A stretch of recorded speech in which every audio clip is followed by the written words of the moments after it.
Желдей жүйткіген уақыттың еншісінде селмес сағыныш, ескірмес естеліктер, ұмытылмас есімдер бар. Өмірден мәңгі тұрақ тауып, тұғырын берік орнатқан жан баласы жоқ жалғанда.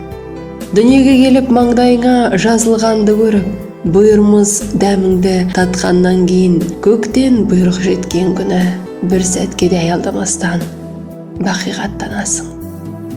Әзірге жаратылыстың бұл заңынан жаңылған ешкім жоқ. Айта жүрер бірақ нәрсе бар, ол адамның есімі, оның көзі тірісінде жасаған игі істері.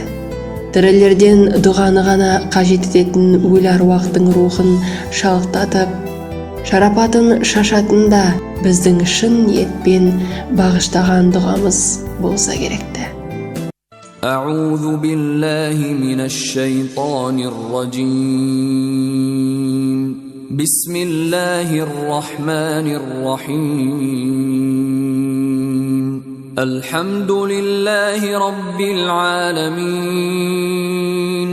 الرحمن الرحيم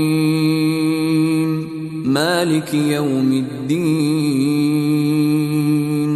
إياك نعبد وإياك نستعين اهدنا الصراط المستقيم صراط الذين أنعمت عليهم غير المغضوب عليهم ولا الضالين